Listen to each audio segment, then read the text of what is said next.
আমন্ত্রণ নিউজ আর এক্সট্রা অনুষ্ঠানে। আজকে আমরা অনুষ্ঠানের শিরোনাম দিয়েছি ৭০-এর শেষ, ৭০-এ শুরু। অনেকে হয়তো বুঝতে পারবেন আমাদের এই শিরোনামটা শুনে, যারা একটু বুঝতে পারেননি, একটু খটকা আছে, তাদের জন্য বলিনি। আপনার নিশ্চয়ই এর মধ্যে যে খবর সবাই জানেন, এবং এটি একটা বড় খবর, রানী দ্বিতীয় এলিজাবেথের মৃত্যু এবং প্রিন্স চার্লসের নতুন করে রাজা হওয়া। তো এই উনি ৭০ বছরের তার শাসন ছিল, সবচেয়ে দীর্ঘ সময় তিনি ইংল্যান্ড শাসন করেছেন বা রাজার আসনে ছিলেন, রানীর আসনে ছিলেন। সেটি তিনি ৭০ বছর পূরণ করেছেন এবং ৭৩ বছর বয়সে এসে চার্লস রাজা হয়েছেন। এই জন্য আমরা দিয়েছি ৭০-এর শেষ, ৭০-এর শুরু। এবং আজকে এই বিষয়টি আমরা কথা বলবো, স্মৃতিচারণ হবে, এবং এই বিষয়টা আরও বাংলাদেশের রাজনীতি সব কিছু নিয়ে আসলে আমরা আসলে আজকে অনুষ্ঠান সাজানোর চেষ্টা করেছি, আলোচনা করার চেষ্টা করব। তিনজন আলোচক আছেন, একটু প্রথমে পরিচয় হয়নি। আমার সঙ্গে আছেন মুন্সি ফয়েজ আহমেদ, তিনি সাবেক রাষ্ট্রদূত। আমাদের সঙ্গে আছেন অধ্যাপক ডক্টর সাব্বির আহমেদ, তিনি ঢাকা বিশ্ববিদ্যালয়ের রাষ্ট্রবিজ্ঞানের অধ্যাপক, এবং আমাদের সঙ্গে লন্ডন থেকে যুক্ত হবেন আসমা মাসুম, তিনি ইউরোপ ব্যুরো চিফ, দৈনিক বাংলাদেশ প্রতিদিন। আপনাদের তিনজনকে স্বাগত আমাদের অনুষ্ঠান। একটু আমার মনে হয় আমাদের সঙ্গে যেহেতু আসমা মাসুম যুক্ত হয়েছেন লন্ডন থেকে, আমরা একটু তার কাছে যেতে চাই। একটু শুরু, মাসুম কি শুনতে পাচ্ছেন আমাকে? জি, শুনতে পাচ্ছি। আচ্ছা, প্রথমে একটু আপনার কাছে জানতে চাইবো যে এখন লন্ডনে কি অবস্থা, কি পরিস্থিতি আছে? নতুন রাজা এরই মধ্যে অভিষেক হয়ে গেছেন, অর্থাৎ দায়িত্ব রাজা হিসেবে তিনি এরই মধ্যে দায়িত্ব গ্রহণ করেছেন, ভাষণ দিয়েছেন। সবকিছু মিলে এখন সর্বশেষ পরিস্থিতিটা জানতে চাই। ধন্যবাদ আপনাকে। আসলে নতুন রাজা দায়িত্ব গ্রহণ করেছেন, সেটি আসলে একটি বেদনার মধ্য দিয়ে হয়েছে। আপনারা জানেন যে ব্রিটিশ রানী দ্বিতীয় এলিজাবেথ তার ৭০ বছরের শাসনামলের শেষ হয়েছে গত ৮ সেপ্টেম্বর, এবং নতুন রাজা যখন দায়িত্ব গ্রহণ করেছেন, তিনি তার যে বক্তব্য দিয়েছেন, সেই বক্তব্যে তিনি সম অধিকার প্রতিষ্ঠা করার কথা বলেছেন। তার মায়ের যে ৭০ বছরের যে সাম্রাজ্য পরিচালনার কথা বলেছেন, এবং সেজন্য তিনি জাতির পক্ষ থেকে তার মাকে এবং ব্রিটিশ সদ্যপ্রয়াত রানীকে বিশেষ ধন্যবাদ জানিয়েছেন। এবং এরই পাশাপাশি তিনি বলেছেন যে তার মায়ের শাসনামলে গত ৭০ বছরে ব্রিটেন কিন্তু বহুজাতিক বা বহু ধর্মের এবং বহু বিশ্বাসের একটি দেশ হিসাবে প্রতিষ্ঠিত হয়েছে। এটি কিন্তু আসলে অত্যন্ত তাৎপর্যপূর্ণ। আপনারা জানেন এই যে মাল্টি ডাইভার্সিটি কান্ট্রি বলা হয় ব্রিটেনকে, সেটা কিন্তু আসলে গত ৭০ বছরে এই রানী দ্বিতীয় এলিজাবেথের শাসনামলে হয়েছে। এবং কমনওয়েলথভুক্ত দেশগুলোর মধ্যে যে পারস্পরিক সম্পর্ক জোরদার করা থেকে শুরু করে অনেক বিষয়গুলো কিন্তু এই রানীর এই শাসনামলের ভিতর দিয়ে হয়েছে। আজকে সকাল 10টায় তিনি 10টার পরে তিনি আনুষ্ঠানিকভাবে দায়িত্ব গ্রহণ করেছেন প্রিভি কাউন্সিলের মাধ্যমে, এবং তিনি এখন পর্যন্ত কিন্তু ধারণা করা হচ্ছে যে কিছু কিছু বিষয় ইতিমধ্যে চলে এসেছে, যে কিভাবে আগামী 10 দিনের এই ফিউনারেলটি অনুষ্ঠিত হবে রানীর। কিন্তু এখন পর্যন্ত আনুষ্ঠানিক কোনো ঘোষণা বা ডেডলাইন দেওয়া হয়নি যে এই 10 দিনের কর্মসূচির ভিতরে যে কিভাবে মরদেহটি এই বালমোরাল প্রাসাদ থেকে এডিনবরা থেকে তারপর এডিনবরা হয়ে লন্ডনে আসবে, লন্ডনে আবার ওয়েস্টমিনিস্টার হলে সেখানে 3 দিনের জন্য সাধারণ মানুষ যাতে সেখানে তাদের সুখ জানাতে পারেন সেজন্য মরদেহটি রাখা হবে, এবং সেখান থেকে কি কি প্রক্রিয়ায় এটি অন্ত্যেষ্টিক্রিয়া হবে বা শেষকৃত্যটি হবে সেটির একটি ধারণা ব্রিটিশ গণমাধ্যম দিয়েছে, কিন্তু কোনো তারিখ এখন পর্যন্ত। একটা জিনিস একটু জানতে চাই যে রানীর মৃত্যুতে বাংলাদেশেও দেখছি অনেক আলোচনা, অনেকে শোক প্রকাশ করছেন। বাংলাদেশে 3 দিনের শোক ঘোষণা করা হয়েছে, রাষ্ট্রীয় শোক ঘোষণা করা হয়েছে। কিন্তু ব্রিটেনেও আমি প্রথম দিনে যেটি দেখলাম যে প্রাসাদের বাইরে মানুষ কাঁদছে, মানুষের শোকার্ত আমরা চেহারা দেখেছি। সাধারণ মানুষের মধ্যে রানীর এই মৃত্যু আসলে কতটা প্রভাব ফেলেছে, কি অবস্থা? রানী কিন্তু ব্রিটিশ জনগণের হৃদয়ের মধ্যমণি হিসাবে ছিলেন এবং আশা আকাঙ্ক্ষার প্রতীক হিসাবে ছিলেন। ব্রিটেন একটি মারাত্মক মানে অর্থনৈতিক সংকটের ভিতর দিয়ে আপনারা যাচ্ছে সেটা জানেন, এবং তারপরেও কিন্তু মানুষ সর্বশেষ যে ভরসার জায়গাটা ছিল সেটা হচ্ছে যে রানী দ্বিতীয় এলিজাবেথ। আর গত ৭০ বছর তিনি মানে রাজতন্ত্র এমন ভাবে পালন করেছেন যে মানুষের শেষ ভরসা স্থলে ছিলেন রানী, এবং যখনই কোনো জাতীয় সংকট তৈরি হতো রানীর হস্তক্ষেপে কিন্তু মানুষ আশা প্রকাশ করতেন। যখন ৮ সেপ্টেম্বর সকাল থেকেই যখন রানীর অসুস্থতার খবরটি বের হয়, তারপরে কিন্তু ব্রিটিশ গণমাধ্যম থেকে শুরু করে সরকার পর্যায়ের একটা আচরণ ছিল অত্যন্ত মানে যেটা খুব বিস্ময়কর আচরণ ছিল, যেটা রানী অন্যান্য সময় অসুস্থ হলে যেরকম ছিল সেরকম না। যেমন বিবিসি তাদের নিয়মিত অনুষ্ঠান সব বাতিল করে দেয়।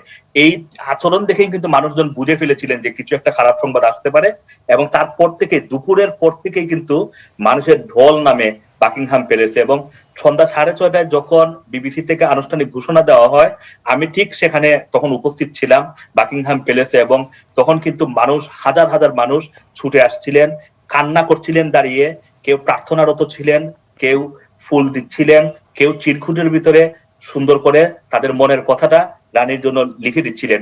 মানুষ মারাত্মকভাবে হতভম্ব। এবং ব্রিটেন কিন্তু গত বৃহস্পতিবার থেকে মাঝখানে শুক্রবার গেল, এবং আজকে শনিবার রবিবার এমনিতেই এখানে বন্ধ থাকে, কিন্তু বৃহস্পতিবার থেকে কিন্তু ব্রিটেনের অনেক কিছু বাতিল করা হয়েছে, সরকারি অনেক প্রোগ্রাম বাতিল করা হয়েছে, এখানে প্রিমিয়ার লিগ বাতিল করা হয়েছে, ইংল্যান্ড দক্ষিণ আফ্রিকার যে ক্রিকেট খেলা টেস্ট চলতেছে সেটি বাতিল করা হয়েছে, অনেক কিছু। মানে এক প্রকার বলা যায় যে ব্রিটেন কার্যত স্থবির হয়ে পড়েছে, এবং মানুষ বাকিংহাম প্যালেসে, মানুষ মূলধারার গণমাধ্যমের দিকে চোখ রাখছেন প্রতি মুহূর্তে কি হচ্ছে। কারণ 70 বছর পরে যখন রাজা পরিবর্তন হচ্ছেন, মানুষ, এই যে একটা বড় প্রজন্ম, তারা কিন্তু এই প্রক্রিয়াটির সম্পর্কে তাদের একটা আগ্রহ রয়েছে।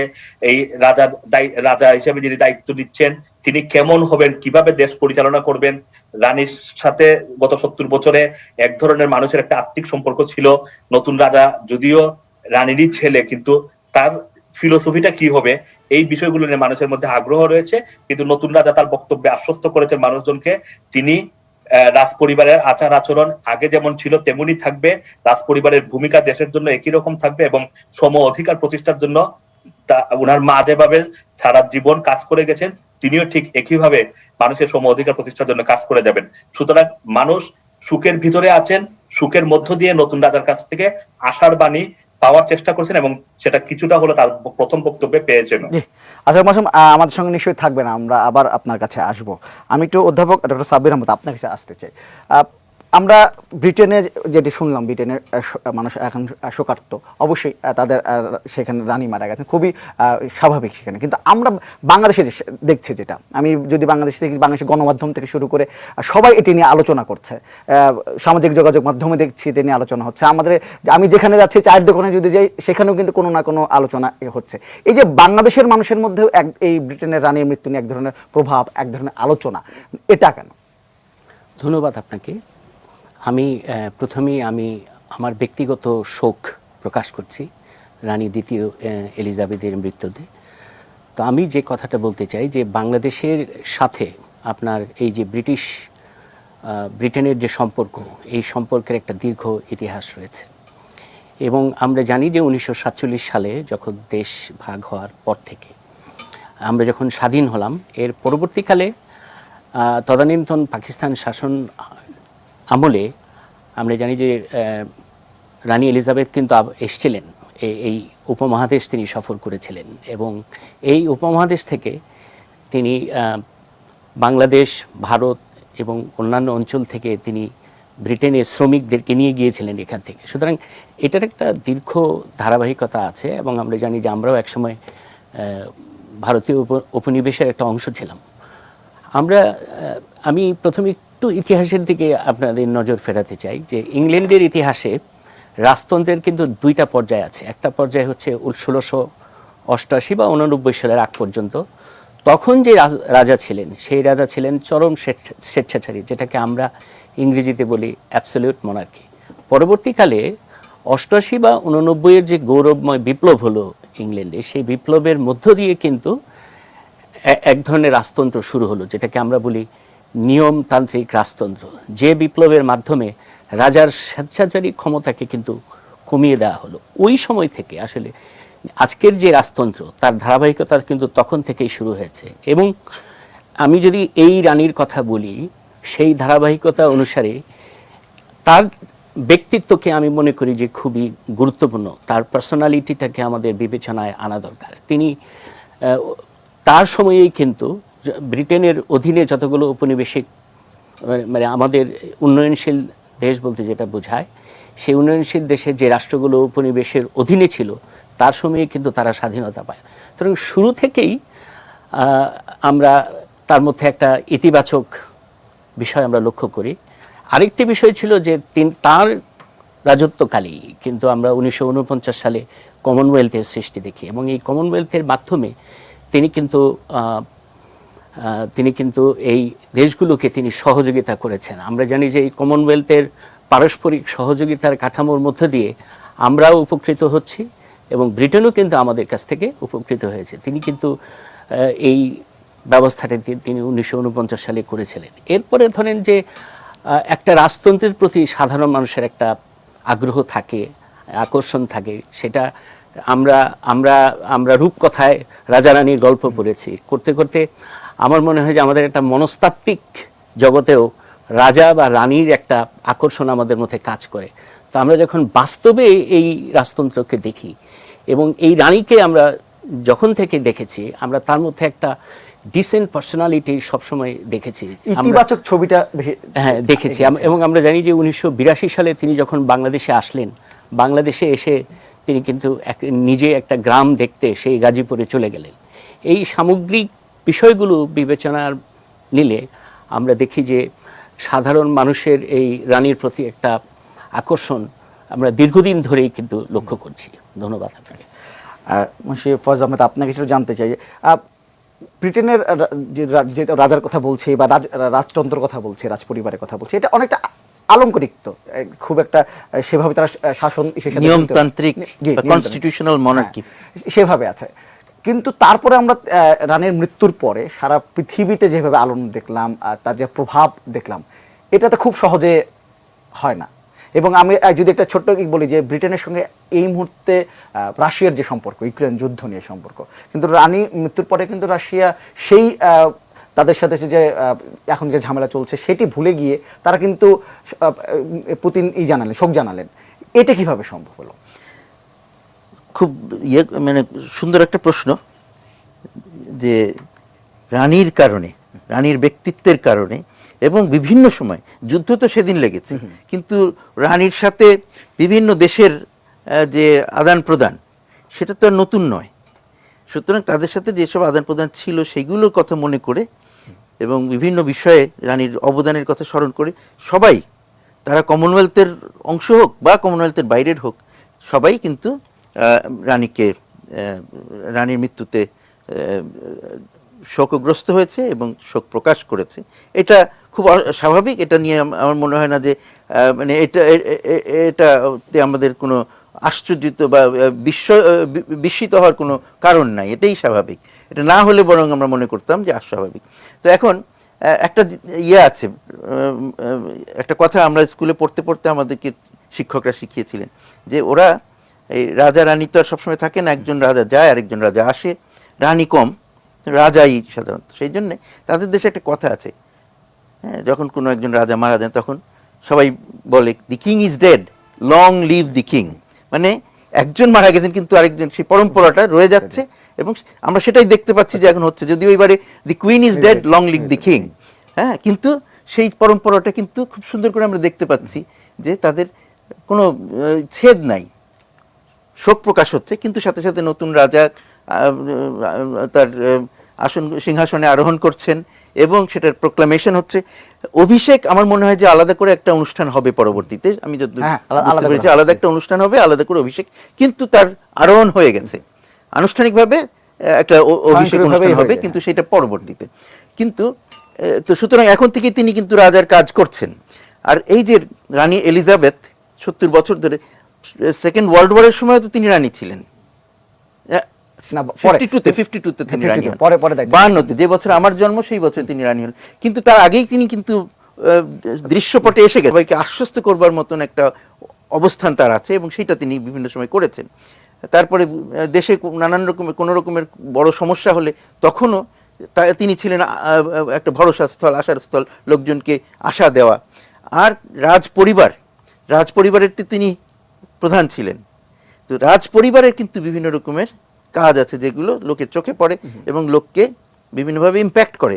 যেমন বর্তমান যে কি রাজা হলেন, তিনি রাজা হওয়ার আগে তিনি ছিলেন প্রিন্স অফ ওয়েলস, কেমন, এবং অনেকগুলো তার আরও কাজ ছিল। এবং সেইখানে তিনি কি করেছেন, তিনি কিন্তু কতগুলো খুব গুরুত্বপূর্ণ কাজ করতেন।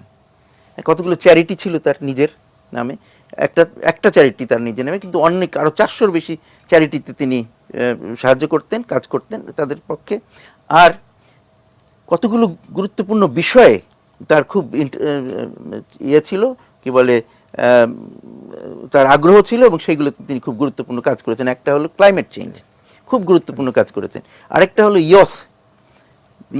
ইয়াং পিপলকে কিভাবে এগিয়ে নিয়ে যাওয়া যায়, তাদের শিক্ষা দীক্ষা, তাদের কাজ, চাকরি ইত্যাদি, এবং তাদের ভবিষ্যৎটা সুন্দর করা, হ্যাঁ, কিভাবে নতুন প্রজন্ম আরও তাদের ট্যালেন্টস এগুলোকে ইয়ে করতে পারবেন, বিকাশ করতে পারবেন, সেই সব কাজ তিনি করতেন। তো এই ধরনের কাজের জন্য কিন্তু এই রাজ পরিবার উনি এগুলো করতেন। আরও অন্যরা এখনও যারা নতুন, তার ছেলেরা যে আছে, উইলিয়াম, তারপরে হ্যারি, এরাও কিন্তু বিভিন্ন রকমের কাজের সাথে সংযুক্ত। হ্যারি অবশ্য এখন একটু রাজ পরিবার থেকে দূরে সরে গেছেন, কিন্তু বলা যায় না, নতুন ইয়েতে আবার ফিরত আসতে পারেন। তবে কিন্তু এই কাজগুলো তিনি করেছেন। আমি 2-3টা ছোট গল্প দিয়ে এই পর্যায়টা শেষ করতে চাই। আমার রানীর সাথে প্রথম ইয়েটা কিরকম পরিচয়, আমার তখন, যেটা বোধহয় 62 সালে তিনি ঢাকা এসেছিলেন। তখন সেই দিন যেদিন উনি আসবেন সেদিন আমাদের পরীক্ষা ছিল স্কুলে। কিন্তু আমরা জানি যে রানী আসতেছেন, এবং আমাদের বাড়ির কাছ, আমাদের স্কুলের কাছ দিয়েই যে রাস্তায়, যে ফার্মগেট থেকে, তখন ইয়েতে যে তেজগাঁ বিমানবন্দর, ওখান থেকে প্লেনে নামবেন, তারপর ওখান থেকে ওনার গাড়ি আসবে। এই যে রমনা পার্কের মধ্যে যে এখন ইয়ে আছে, হ্যাঁ, এই যে এখন যে সুগন্ধা, হ্যাঁ, এইটাতে আসবেন। তো আমাদের স্কুলটা ওই রাস্তার কাছাকাছি আছে। তো আমি তাড়াতাড়ি পরীক্ষা শেষ করে ওখানে, ওইটা হলো এগ্রিকালচার কলেজ যে আছে, এগ্রিকালচার বিশ্ববিদ্যালয় এখন সেরকম, ওইখানে মাঠের মধ্যে অনেক শস্য টস্য, তখন ওই চষা মাঠের উপর দিয়ে দৌড়াতে দৌড়াতে গেছি, যে রানীর তো আর দেখা যায় না, রানীর হাতটা একটু দেখা গেছে আর ওনার গাড়িটা দেখা গেছে, কিন্তু তাতেই আমি খুব খুশি, খুব উৎফুল্ল। তারপর বাড়ি যেয়ে পরের দিনের পরীক্ষার জন্য প্রস্তুতি নিচ্ছি, কলম নাই। ওই যে দৌড়েছি তখন কলমটা হারিয়ে গেছে, পড়ে হারিয়ে গেছে। আমার মনে হয়েছে যদি কোনোদিন রানীর সাথে দেখা হয় তাহলে বলবো যে আমার কলম ফেরত দাও। আরেকটি ছোট্ট গল্প, আমার ভাগ্যক্রমে আমার কিন্তু লন্ডনে পোস্টিং ছিল বেশ কিছুদিনের জন্য, 4.5 বছরের জন্য আমি লন্ডনে, আমি ডেপুটি হাই কমিশনার ছিলাম। বিস্ময়কর ঘটনা ঘটলো, উনি হঠাৎ করে আমাদের সামনে দিয়ে যখন আসলেন, এই সামনের সারি সবাইকে বাদ দিয়ে পিছনের সারিতে আমার কাছে চলে আসলেন, এই মাঝখান দিকে এসে আমার করমর্দন করলেন এবং আমার সাথে কথা বললেন। এটা নিয়ে তো আমরা খুব পরে যখন ওখান থেকে ফিরে আসলাম তখন খুব হুলস্থুল। আর একটা গল্প বলি ছোট্ট, এটা দিয়ে শেষ করি আপাতত। সেটা হচ্ছে এই যে কমনওয়েলথের কথা বললাম আমরা, কমনওয়েলথের বিশেষত্ব ওখানে কিভাবে টের পাওয়া যাবে। হ্যাঁ, তো আমরাও দূতাবাস আছে আমাদেরটা বলে হাই কমিশন, আর অন্যান্য দেশের যারা কমনওয়েলথগুলো হলো হাই কমিশন, আর অন্যান্য দেশের যেগুলো সেগুলো হচ্ছে এম্বাসি। তো এখন আমাদের তো হাই কমিশন, আমাদের নতুন হাই কমিশনার এসছেন। তো তিনি, তখন আমি ডেপুটি হাই কমিশনার হইনি, আরও অন্য সিনিয়র লোকজন আছেন, তখন ডেপুটি হাই কমিশনার, আমি দায়িত্বপ্রাপ্ত ডেপুটি হাই কমিশনার, কিন্তু অন্য সিনিয়র লোকজন আরও ছিলেন, যাই হোক অন্য ইয়েতে আর কি। তো তখন নতুন হাই কমিশনার আসার 4 মাস পরে টাইম আসলো যে ক্রেডেনশিয়াল দিতে যাবেন। এটা প্রায় এরকম হয়, কারণ একসাথে কয়েকজনকে ইয়ে করা হয়, কারণ নাইলে তো রানীর প্রতিদিনই প্রায় এগুলো করতে হবে, সেই জন্য ওইটা ইয়ে করার জন্য। তো যেদিন আমাদের সময় আসলো, আরও কয়েকটা দূতাবাসের, কিন্তু যাই হোক এটাকে তখন দেখা হলো যে আমাদেরকে জানানো হলো আগেই, যেদিন হবে তার আগেই, যে তোমাদের ওখানে 2টো ঘোড়ায় টানা কোচ পাঠানো হচ্ছে, এবং একটিতে রাষ্ট্রদূত এবং আরও কয়েকজন অফিসার যাবেন, মোট 8 জন অফিসারকে তারা দাওয়াত দিল যে ওখানে যেতে পারবে, মানে রাষ্ট্রদূত সহ 8 জন। তো তারপরে হলো কি, তার মধ্যে আমিও পড়লাম। তো ওখানে দেখলাম যে ওরা জানালো আমাদেরকে, যেহেতু তোমরা কমনওয়েলথ দেশ, তোমাদের জন্য একটু পার্থক্য আছে। অন্য দেশের এমবাসি হলে আমরা 2টো গাড়ি ঠিকই পাঠাতাম, কিন্তু দুটোই 2 ঘোড়ায় টানা গাড়ি, কিন্তু তোমরা যেহেতু কমনওয়েলথ, সেই জন্য তোমাদের অ্যাম্বাসাডারের জন্য, হাই কমিশনের জন্য 4 ঘোড়ায় টানা গাড়ি, আরেকটি 2 ঘোড়ায় টানা। তো আমার তখন মনে হলো যে বাহ, বেশ একটা পার্থক্য তো, 2 ঘোড়া আর 4 ঘোড়ার মধ্যে পার্থক্য, সেটা হলো কমনওয়েলথ এর নন কমনওয়েলথ। তো যাই হোক, এই গল্প করে আপাতত থামছি। আমরা এই গল্পের সঙ্গে ছোট একটা বিরতি নিতে হচ্ছে, ছোট্ট একটা বিরতি নেব, বিরতির পর এসে আমরা এই আলোচনা চালিয়ে যাব।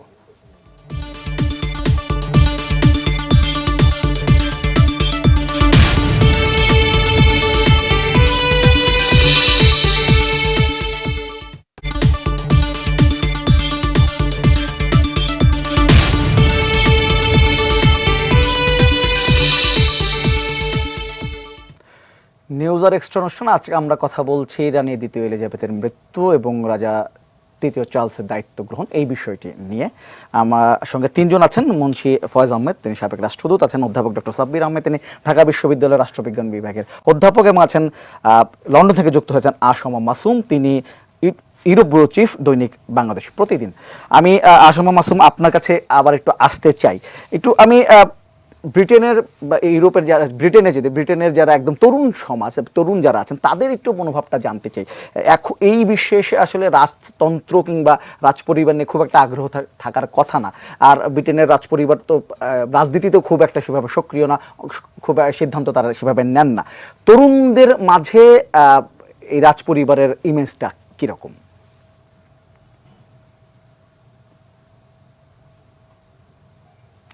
আনমিউট করে বলতে হবে, আনমিউট করে বলতে হবে। একটু বলে নেই, আপনি যেহেতু বলছিলেন যে বাংলাদেশে কেন এত বেশি আগ্রহ, আমরাও তো আসলে বাংলাদেশে বড় হয়ে এসেছি।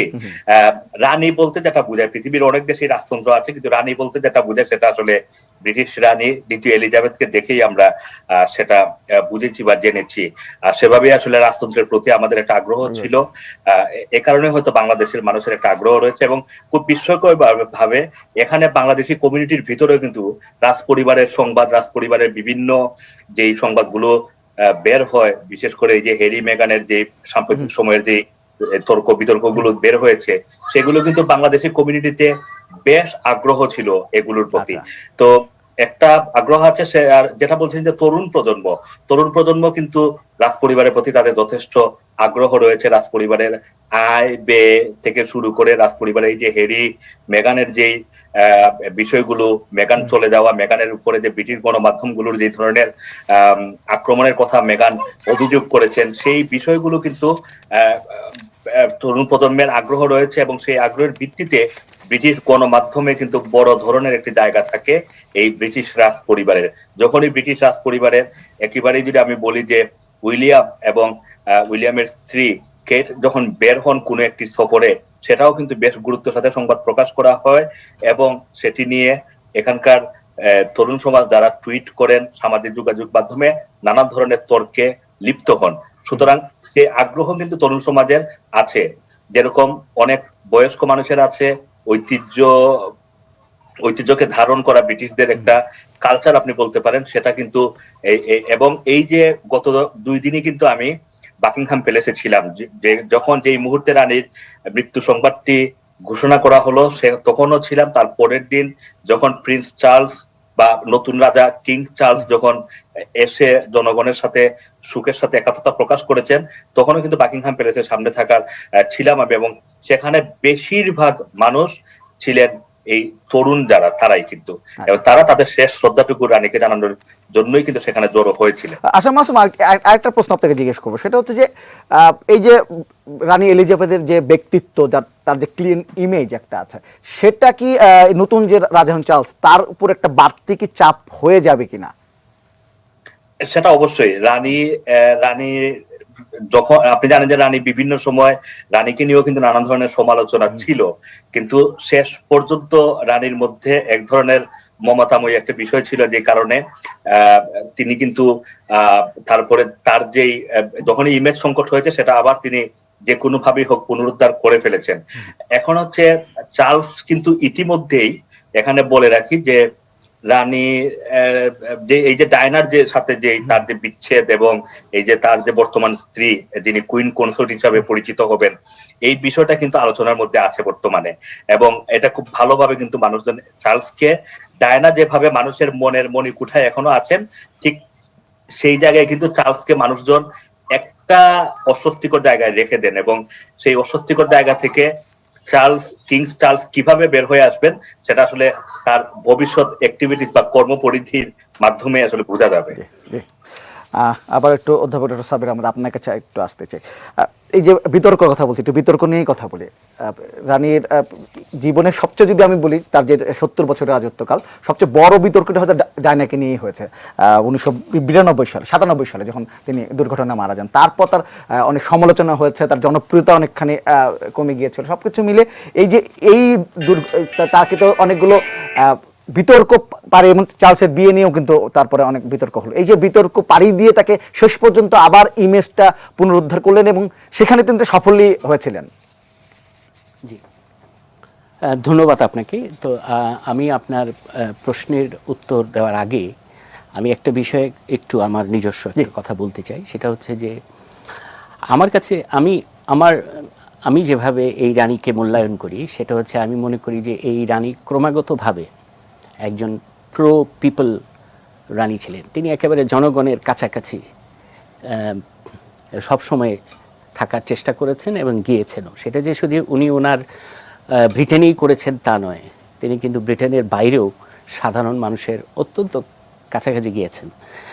এবং আমি আমি আমি জানি না এটা কতটুকু ঠিক, বাট আমার মনে হয় যে তথ্যটা সঠিক। সেটা হচ্ছে যে এই যে রাজতন্ত্রকে টিকিয়ে রাখার জন্য একটা বিশাল অর্থের প্রয়োজন হয়, কিন্তু এটা নিয়েও কিন্তু ব্রিটেনে একটা বিতর্ক আছে।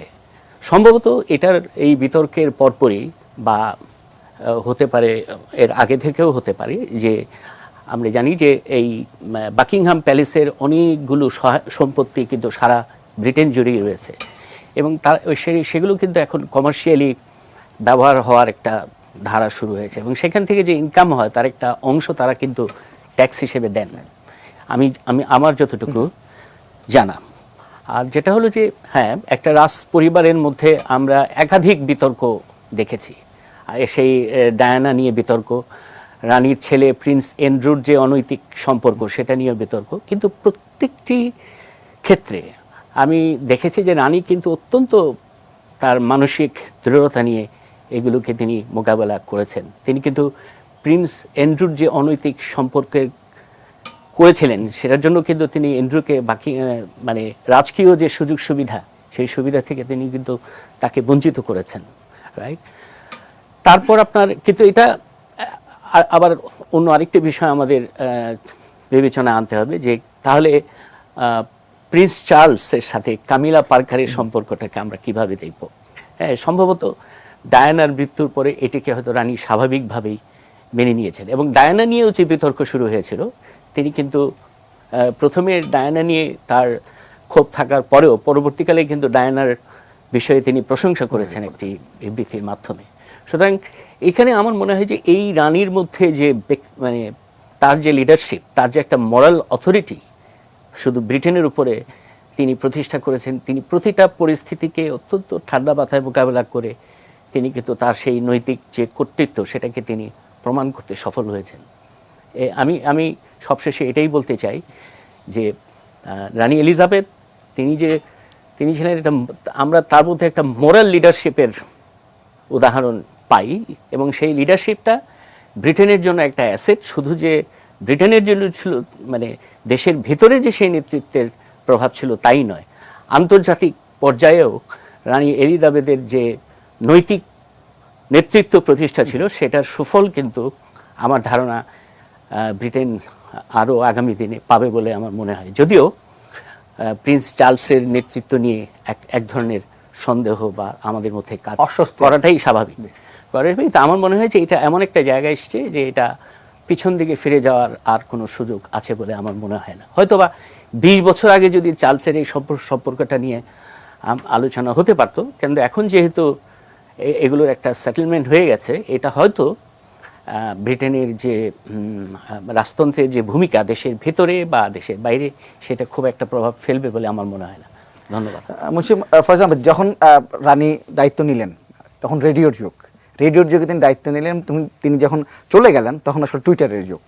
মানে অনেক পালাবদল, শুধুমাত্র সময় না, তিনি সভ্যতার পালাবদল দেখেছেন আর এই সভ্যতার পরিবর্তনটা দেখেছেন। এই যে বড় একটা অভিজ্ঞতা, এই অভিজ্ঞতাটা কি তাকে সাহায্য করেছে কিনা যে মানুষের মনের মধ্যে ঢোকা এবং সেভাবে সারা পৃথিবীতে একজন রানীকে যেভাবে আমরা কল্পনা করি সেভাবে নিজের ব্যক্তিত্ব ধরে রাখা? একটা জিনিস হলো কি, বিশেষ করে আমাদের দেশের মতন বা অন্যান্য দেশে রানীর এত ভালো ইমেজ কেন, সেদিক থেকে শুরু করি আমি। যে আসলে আমরা ছোটকাল থেকে তো রূপকথা পড়ে আসছি, সবাই এখনো বাচ্চারা রূপকথাই পড়ে, সেখানে রাজা রানী এগুলো খুব কমন। যদিও শেষ পরবর্তী জীবনে আমরা রাজা রানী দেখি না, তো রাজা রানী তখন ওই যে সেই লন্ডনে যে রানী আছেন তার কথা মনে হয়, তো ওই তো ওইখানে এখনো আছে রানী, তখন একটা আমরা একটা দৃষ্টি নিয়ে তাকাই, তখন মুগ্ধ দৃষ্টি নিয়ে সেদিকে তাকাই, কারণ ওইটার তো আর এক্সাম্পল খুব বেশি নাই।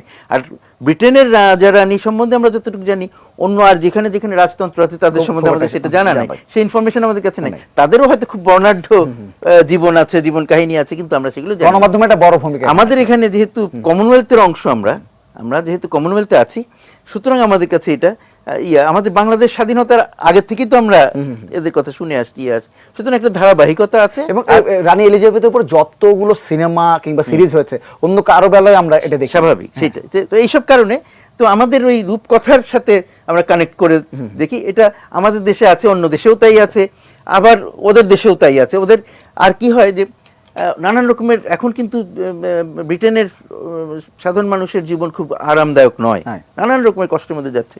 তার মধ্যে তারা খানিকটা রোমাঞ্চ, খানিকটা আনন্দ পায় যখন রাজ পরিবারের কথা উঠে, তাদের বিভিন্ন আলাপ, ভালো মন্দ সবকিছু নিয়ে আলাপ আলোচনা হয়, তাদের সেটার প্রতি তাদের একটা ইন্টারেস্ট জাগে সেটাই। এবং সেই সব কারণে শেষ পর্যন্ত মানে, আর তাছাড়া যেহেতু রাজ পরিবার, রাজা বা রানী, তারা সরাসরি কোনো এইসবের জন্য দায়ী নন, তারা এই কাজগুলো নেতৃত্ব দেন না, তারা যা বলা হয় তাই। যে প্রতি বছর একবার করে যে বক্তৃতা দিতে হয় রানীকে সংসদে, পার্লামেন্টে, সেখানেও তাকে একটা লিখে দেওয়া হয়, সেই সরকারের যে ইয়েটা থাকে, তাদের যে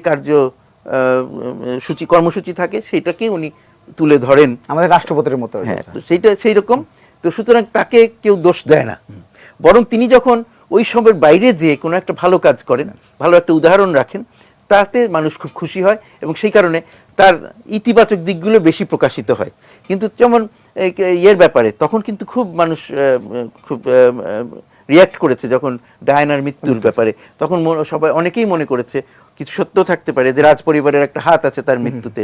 হ্যাঁ, চার্লসের অবস্থা তো শেষ, কিন্তু শেষ পর্যন্ত এখানে পরবর্তীতে জিনিসটা আরো হয়ে গেল, এটা কিছুটা মিডিয়ার কারণে, নানান কারণে। কারণ চার্লসের যেমন এক্সট্রা ম্যারিটাল অ্যাফেয়ার্স ছিল, সেরকম কিন্তু ডায়ানাও কিন্তু বিভিন্নভাবে জড়িয়ে পড়েছিলেন। প্রথমে হয়তো ছিলেন না, কিন্তু পরবর্তীতে তিনি জড়িয়ে পড়েন, এবং সেই সব কারণেই তাদের বিচ্ছেদটা হয়। এবং একটা কথা আমরা সবাই হয়তো জানি, কেউ কেউ জানি, কেউ জানেন না, সেটা হচ্ছে যে ডায়ানার সাথে বিয়ে হওয়ার আগের থেকেই কিন্তু ওই মিস বোলসের সাথে তার সম্পর্ক ছিল। তো সেইটা যেহেতু রানী এবং রাজ পরিবারের অন্যরা সেটা অ্যাপ্রুভ করতেন না, সেই জন্য কিন্তু তাদের বিয়েটা তখন হওয়ার সম্ভাবনা ছিল না।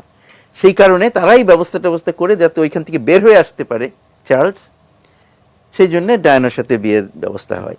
এবং তাতে প্রথম খুশিই ছিল সবাই, কিন্তু তারপরে আবার তাদের মধ্যে তো যাই হোক, এইসব কারণে তখন কিন্তু এই জিনিসটা, তখন কিন্তু রানীর, আমি মনে করি যে ওই ঘটনার কারণে রানীর যে 70 বছরের সময়, ওই সময়টা সবচেয়ে খারাপ সময় গেছে, যে তার ইমেজ সম্বন্ধে, তার ভাবমূর্তি সম্বন্ধে। কিন্তু সেটা আস্তে আস্তে কাটিয়ে উঠেছেন, কারণ ওই দুই পক্ষের গল্পই চারিদিকে ছড়িয়ে গেছে। তারপরে তখন খালি একজনকে দোষ দেওয়া যায় না, আর রানীকে দোষ দিবে কেন? দোষ তো হলো চার্লসের, ধরে নিচ্ছি আমরা। হ্যাঁ, কিন্তু আবার রিসেন্টলি রানীর কিছুটা হয়েছে যে তার দ্বিতীয় নাতির যে ছোট নাতির যে স্ত্রী মেগানের সাথে তার আচরণ নিয়ে তার মানে কেউ বিভিন্ন রকমের কথা তুলেছে যে সেখানে, এবং মেগানও পরবর্তী বলছে রাজ পরিবার খুব রেসিস্ট, হ্যাঁ, এরকম কথা বের হয়েছে কাগজে টাগজে। আর তো আসলে ওখানে সম্পর্কটা বেশি খারাপ ছিল দুই ভাইয়ের স্ত্রীদের মধ্যে, সেই কারণে কিন্তু জিনিসটা একটু তিক্ততার সৃষ্টি হয়, এবং এইটা নিয়ে সমস্যা বাড়বে। এই কারণে হ্যারি ঠিক করে যে সে বাইরে চলে যাবে। অন্য রাজ পরিবারের নিশ্চয়ই এই ধরনের কাহিনী, কিন্তু অন্য ধরনের রাজ পরিবারের অনেক বেশি তারা এই ব্যাপারগুলো মিডিয়া থেকে হাইড করেন, কিংবা সাধারণ মানুষের সাথে, উনি যেটা বলছেন, সাধারণ মানুষের সাথে খুব একটা যোগাযোগ করেন না, এটা ঠিক না। অ্যাকচুয়ালি অন্যান্য অনেক রাজ পরিবারের ইয়েরা আছেন যারা অনেক বেশি সাধারণ মানুষের সাথে মিশেন, কাজ করেন, সাইকেলে করে যাওয়া আসা করেন, এরকম রাজ পরিবারও আছে। কিন্তু এই রাজ পরিবারের আমাদের সাথে যেহেতু তাদের যোগাযোগটা বেশি, আমরা বেশি জানি, এবং তাদের যে এই পম্প অ্যান্ড গ্র্যান্ডিয়র, তাদের যে বিভিন্ন রকমের কি বলা যায়, এটাকে বাংলাতে কি করবো, চাকচিক্য, জাকজমক, এইগুলো কিন্তু আমরা আসলে ওই রূপকথার সাথে ইয়ে করে আমরা ওইগুলোতে মুগ্ধ হই, সেই জন্য ওদিকে তাকাই। কিন্তু অন্যান্য যে রাজপরিবার আছে তাদের সবারই কিন্তু একরকম না, তাদের যে অনেকেরই কিন্তু এত ইয়ে নাই, কি বলে, এত জাঁকজমক চাকচিক্য নাই, বরং তারা আরো বেশি সাধারণ মানুষের কাছাকাছি, এরকমও কিছু কিছু রাজপরিবার আছে। সুতরাং ওইটা ওইভাবে আমরা জেনারেলাইজ করতে পারি না।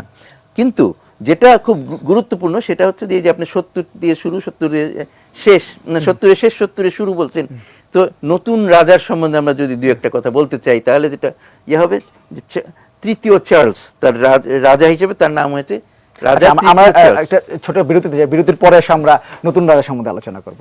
ছোট্ট একটা বিরতি।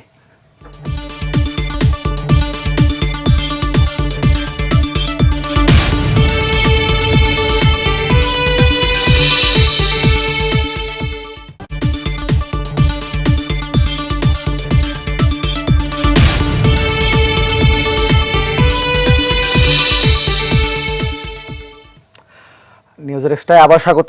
আমরা একটু মাসুম আপনার কাছে একদম শেষের দিকে চলে এসেছি। ছোট্ট করে একটু জানতে চাই, এই যদি বাংলাদেশের মানুষের আগ্রহের কথা বলি তাহলে বাংলাদেশের মানুষ এখনও প্রিন্স ডায়নাকে নিয়ে এখনও কথা বলছে।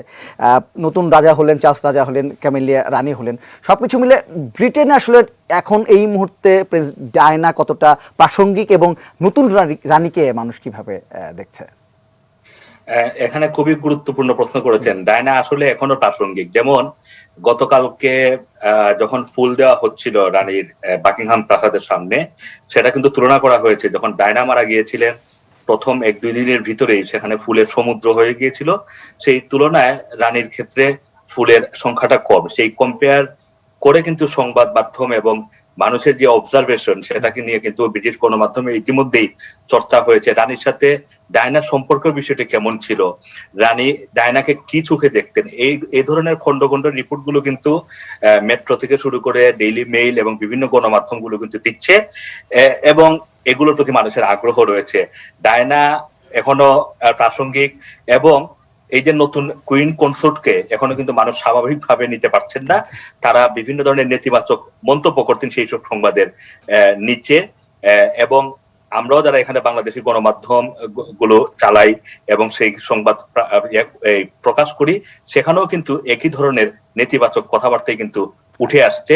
এবং ডায়না এখনো আসলে ব্রিটিশ জনগণ এবং যদি বলি এখানকার যেই এথনিক কমিউনিটির ভিতরেও একটি মানে আইকনিক ফিগার হিসেবে এখনো আছেন, এবং যেটা আসলে কোনো কোনো ক্ষেত্রে রানীর জনপ্রিয়তা রাজ পরিবারের জনপ্রিয়তাকেও ছাড়িয়ে যায়। মানে গোটা রাজ পরিবারের জনপ্রিয়তা আর একদিকে যদি ডায়নার জনপ্রিয়তা কম্পেয়ার করেন, কোনো কোনো ক্ষেত্রে আসলে ডায়নার জনপ্রিয়তা অনেক বেশি। এবং রানী মারা যাওয়ার পরে ডায়না বারবারই প্রাসঙ্গিকভাবে উঠে আসছে ব্রিটিশ গণমাধ্যম থেকে শুরু করে সাধারণ মানুষের আলোচনার মধ্যে। আপনি আপনি বলছেন কুইন কনসোর্ট নিয়ে আপনি একটু ইতিমধ্যে 2বার ব্যবহার হয়েছে কুইন কনসোর্ট। জিনিসটা কি? আসলে বিভিন্ন রাজতন্ত্রে এই ধরনের প্রচলন আছে যে রাজার স্ত্রী রানী, কিন্তু তিনি ক্ষমতাধর রানী নন। রাজার যে ক্ষমতা আছে তার সাথে তিনি সেটা ভাগ করে নেন না। তার জন্য তাকে সেই পার্থক্যটা বোঝানোর জন্য কুইন কনসোর্ট বলা হচ্ছে। তো এখন প্রশ্ন জাগে যে আগে যে আমাদের রানী ছিলেন তার হাজব্যান্ডকে কি বলা হতো? হ্যাঁ, তিনি প্রিন্স ফিলিপ ছিলেন, হ্যাঁ, এবং তিনি ছিলেন প্রিন্স কনসোর্ট। কোনো কোনো জায়গায় কিং কনসোর্ট শব্দটা ব্যবহার করা হয়, কিন্তু যুক্তরাজ্যে তারা খুব সচেতনভাবে কিং শব্দটা অ্যাভয়েড করেছে যাতে কোনো রকমের ভুল বোঝাবুঝি না হয়।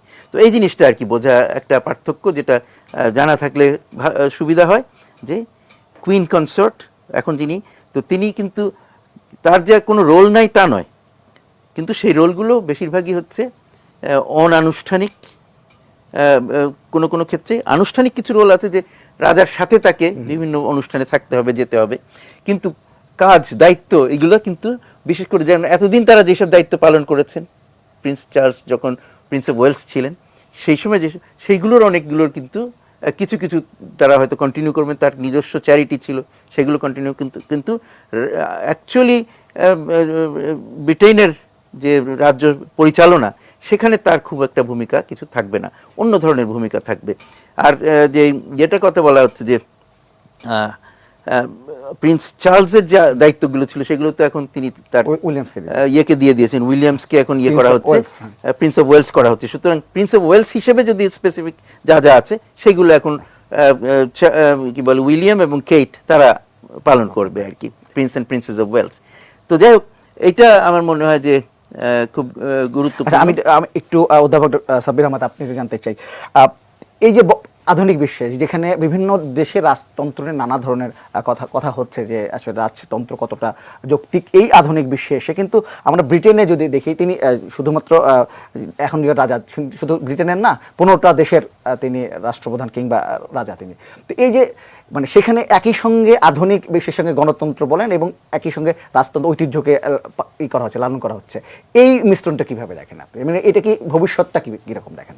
যাই হোক, এটা আমি বলি যে আমি প্রায় 6 বছর ইংল্যান্ডে ছিলাম। আমি ইংল্যান্ডেও এই বিতর্কটা দেখেছি যে একদল আছে যারা আসলে চায় যে রাজতন্ত্র চলে যাক, এটা অ্যাবলিশ হয়ে যাক আর কি।